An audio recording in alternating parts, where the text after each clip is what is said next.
And everybody, welcome to the March 1st Friday edition of the Hogvillenet YouTube show with Dudley Dawson on the Arkansas Diamond Report. I want to thank y'all for jumping on today, and let's bring him on in. Dudley, how you doing today? I'm doing good. How about yourself? I'm doing pretty darn good. I feel like the movie with who was it? Clint Eastwood, and it was the Marine movie back in the 80s. I forgot the name of it. And I feel like I'm having to overcome and adapt. Survive and repeat. Yeah, it's I really wish that the Razorback basketball team would do that, but I don't think that's going to be happening this year. And I think we're going to have to have the Cubs mentality and look to next year. Yeah, and it's been a while since I've looked at the stuff for the NIT. Nobody really wants to go to that. Obviously, you always want to be playing in the big dance. But I know at one point there was you had to finish a certain place in your conference. You had to be over 500. All those things that are out of reach for Arkansas now. I do know that back in the day, the NIT loved money, and you could buy a game. But I don't know if that's one of the things they want to do this year. It's going to be interesting. It's obviously been a down year, and nothing that nobody wanted, and probably going to be an interesting offseason. We'll see if a few jobs open up, and if Coach Busselman's mentioned in those. Obviously, he has earned the right to have a down year, and by down year, I mean not getting to the postseason, deep in the postseason. The regular seasons have obviously always been up and down, pretty much. But they've always gotten better and made a run toward the end. Thought that was going to happen, here too, when they had the opportunity, but get the third win in a row against Vanderbilt, and then that just bottom fell out there. You can't lose to the worst team in the conference, or one of the two worst teams. I guess Missouri is the worst team in the conference at home, and expect you're going to get to go in, but kind of a microcosm of the season. And it seemed like no matter how bad Arkansas has been, they've never had a 3-game losing streak to Vanderbilt, and 2 of those here at Bud Walton. I think that's been one of the most eye-raising or eye-popping stats that I've seen, and kind of made people's heads turn a little bit and say, "Wait, what? Are you kidding me?" And Vanderbilt has been decent the last couple of years, but they're not this year. I mean, they're already talking about possible changing coaches over there with Jerry Stackhouse, who seemed to be, doing a good job over there last year and the year before that, or at least things were building. But right now it looks like it's a situation where they had a good night here in Arkansas, have it, in many other places. Yep. Well, let's kind of look back last weekend. You were at DFW all weekend. You and John James were. And, did you get any feedback from anybody like nationally, or anybody that was texting you that was out of the ordinary, that during Hagen Smith's 17 strikeout performance going, "Hey, what's going on over there?" Well, Aaron Fitt from D1 Baseball was there and got a chance to see it, so I had a chance to talk with him, and we did interviews on the field after the game. As I'm wont to do, I would go do the opposing coach and then get back for Coach Van Horn and the players. But they were all amazed, and especially after that first outing, which we can, I believe, attribute to the weather now. And obviously Fenwick had that home run there in the first inning. He's a really good player for them. Fenwick Trimble. But it's one of those things that it's just mystifying. But he was so on the other night. Like 17 strikeouts, obviously. If I'm right, I think 13 of the strikeouts were on his slider, which he used very effectively. Everybody knows he can throw it up there 99, 100 miles an hour. He's a left-hander. He's a veteran. So expect good things out of him. But that was just amazing to watch it. And then it just kept going, with Brady Tigert did a great job on Saturday, I guess it was. And then Asa Molina you know, pitching another 6 innings of five or 6 innings of shutout baseball, 17 innings by those starters, and 0 runs, 33 strikeouts on a weekend when the pitching staff had 59 strikeouts overall in 3 games, which is just amazing. They set a record Friday night, broke the record Saturday night, and but the interesting thing, you know, and the offense came alive obviously Tuesday against Grambling, but yeah, the offense was nothing down there. I mean, the amount of people left on base, and you know, I'm kind of interested to see Grambling's pitching is not up to par with what they have been seeing. But I know getting hit, seeing the ball land fair, and driving in runs, hitting home runs, and I think maybe the biggest thing we saw on Tuesday during that 21-1 win was Jason Jones go yard twice, and Hudson Pokes is you know, become the 4th catcher to start for Arkansas this year, saying, "Hey, you know, better find me a spot," you know, as well. So I'm interested to see what the lineup is today at 3 o'clock when they take on a Murray State team that's much better than Grambling.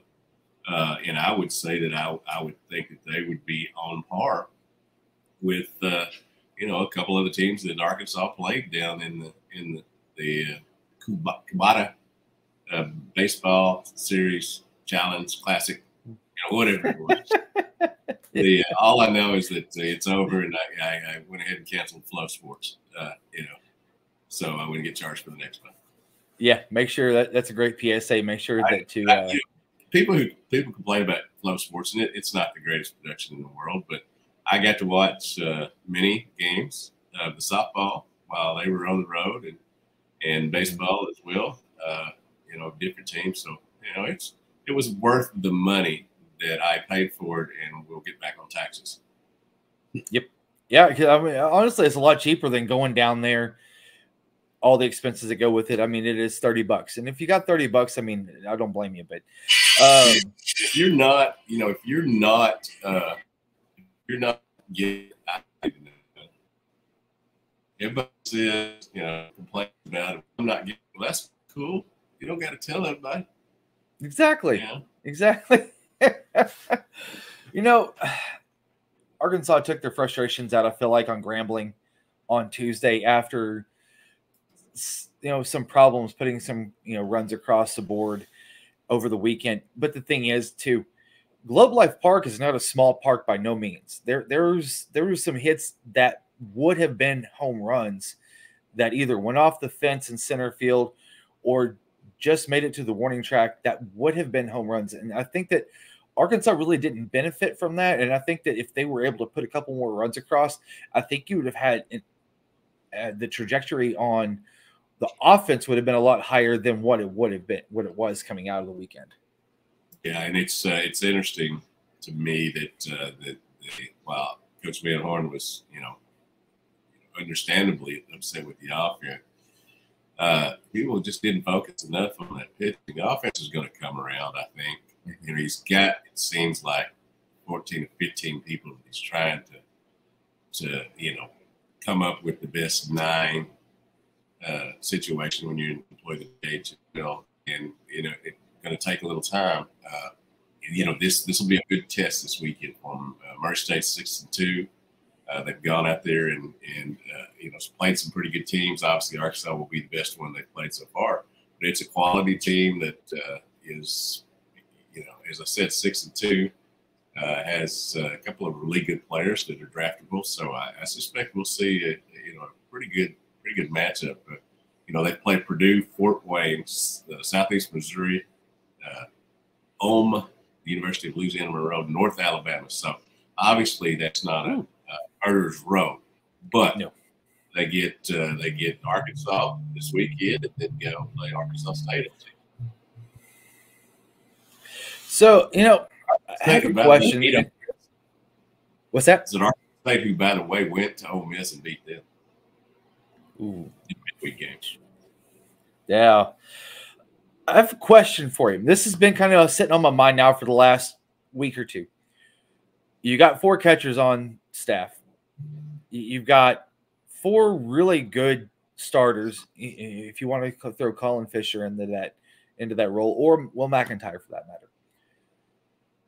Has there been any talk of Dave using a single battery for each night? One pitcher, one catcher for Saturday, Sunday, or Friday, Saturday, Sunday, and then Tuesday. So that way that you're getting the familiarity behind the plate with each pitcher and catcher. On top of that, you're able to use all 4 catchers at the same time. Hudson White has gotten the majority of the starts so far, but they have also given Ryder Helfrich a couple. They got Parker Rowland in on Saturday and Hudson Polk in on Tuesday. Or I guess it was Sunday when they got Parker Rowland in. I think he's going to go with whoever's the hot bat. And, whoever's the second hottest bat will be at the DH position. I know that the one thing I think is Helfrich is probably the best defensive catcher overall. He's a superstar in waiting. Hasn't necessarily hit the cover off the ball, or at least it hadn't landed fairly yet. But his mile an hour that goes off the bat that they measure with metrics these days.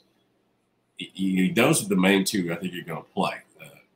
But Parker Rowland, Hudson Polk, if they can find a way to get at bats and obviously as they did, as Hudson Polk did the other day, then you're going to get them in the lineup. It has been a challenged offensive team so far.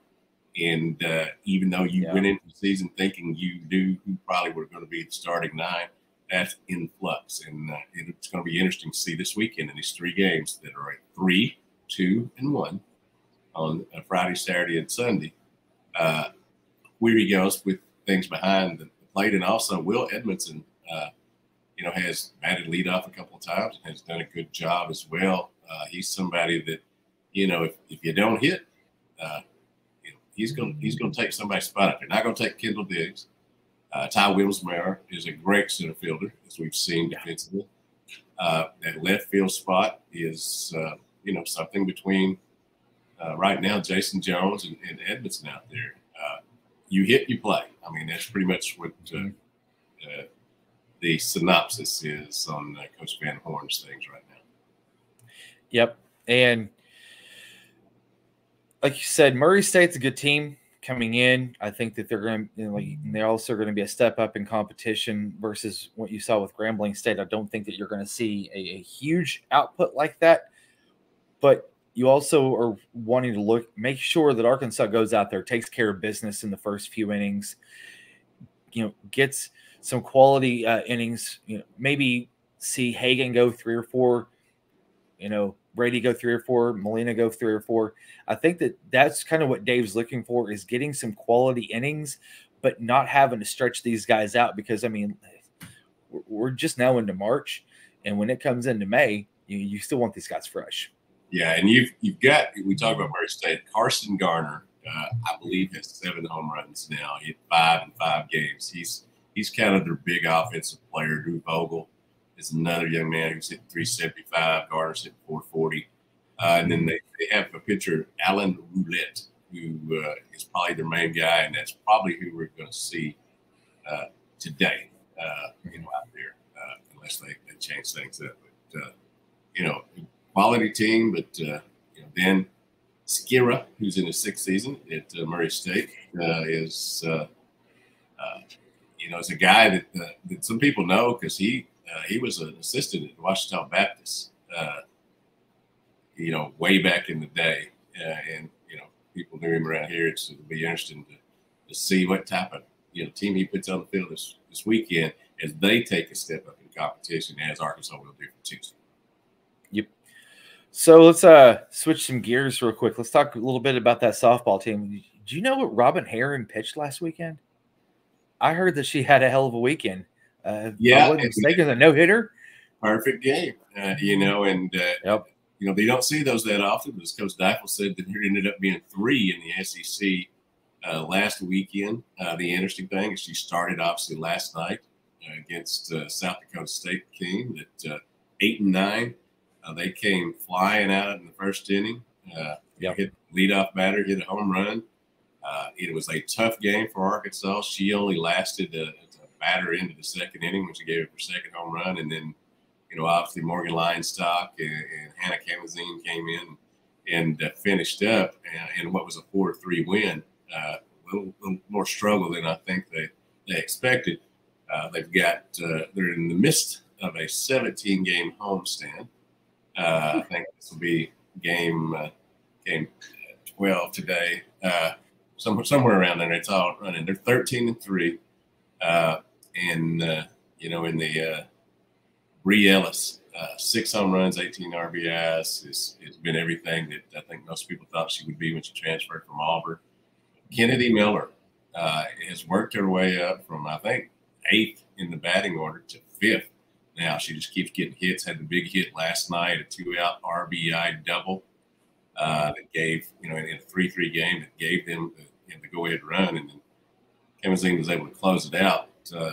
But that's a team that has a little bit of the same. They pitched well, not hit as much as they want to, I think.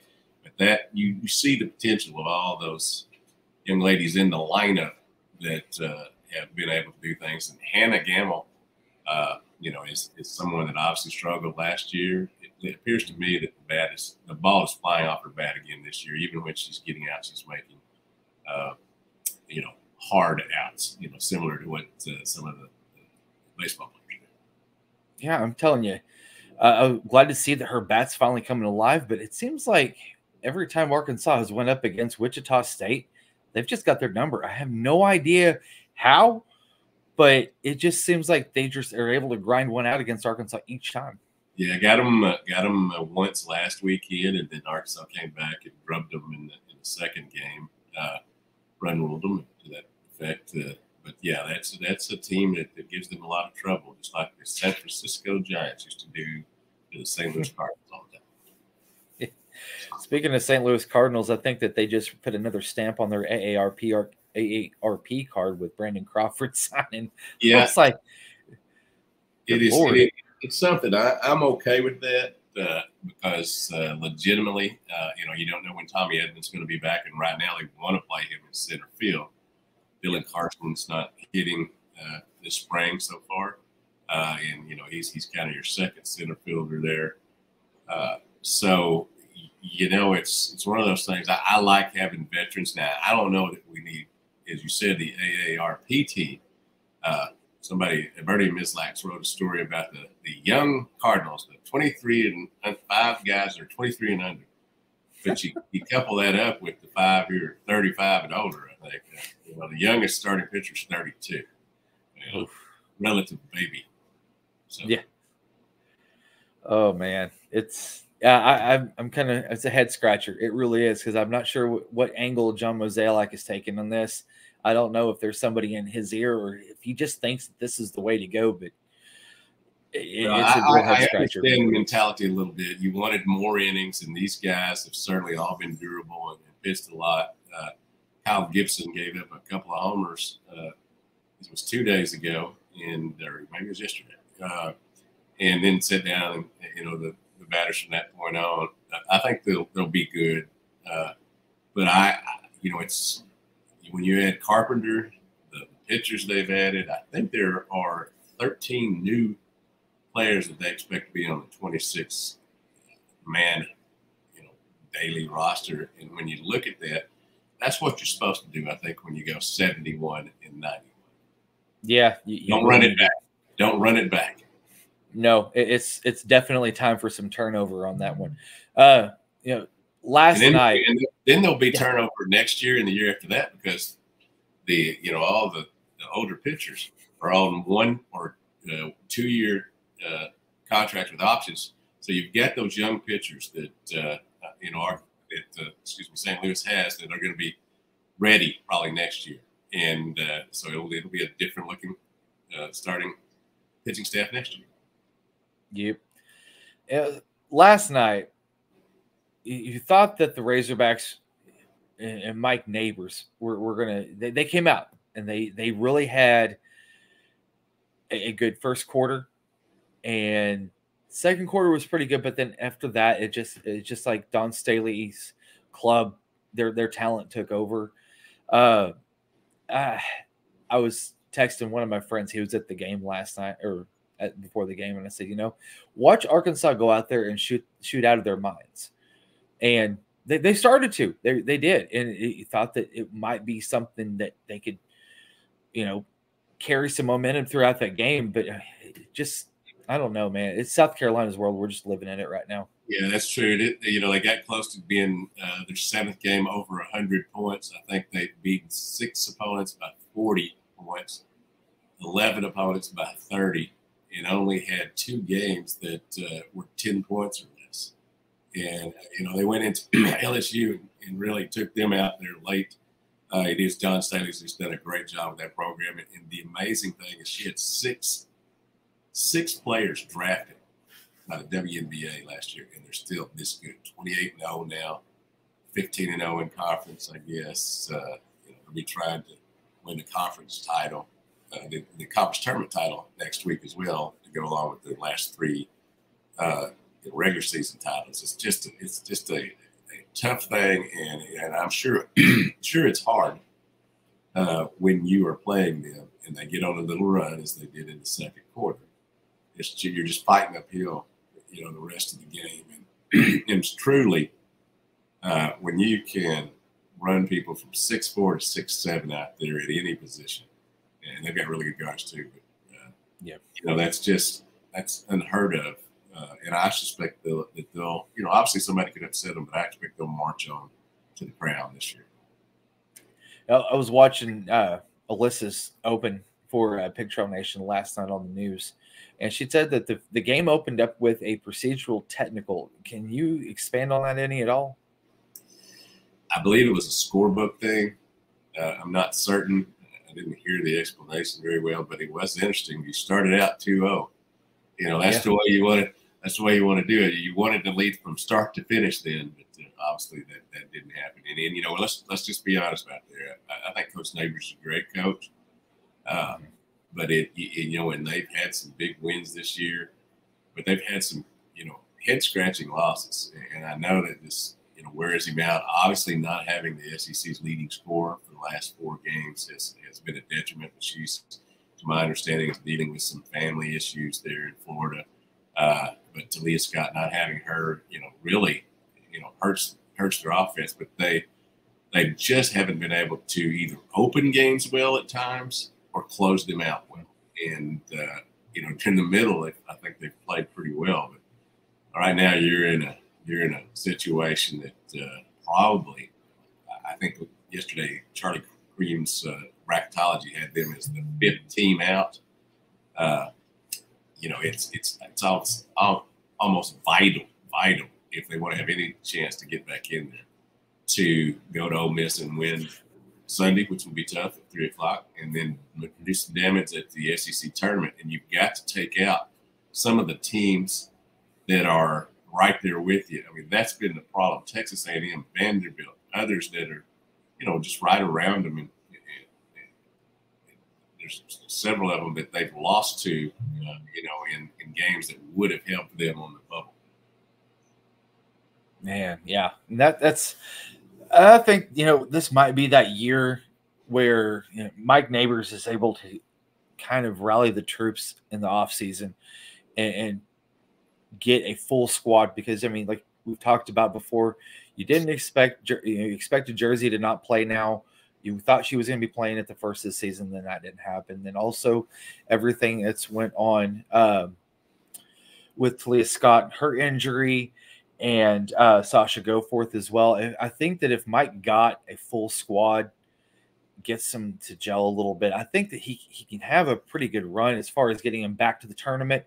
But again, you got to get that lineup really kind of. I was discussing that with a friend last night. You had 3 people that were in your 8, or maybe even 7-person rotation at the start of the year that are no longer there, and you can sit around and think about what could have been.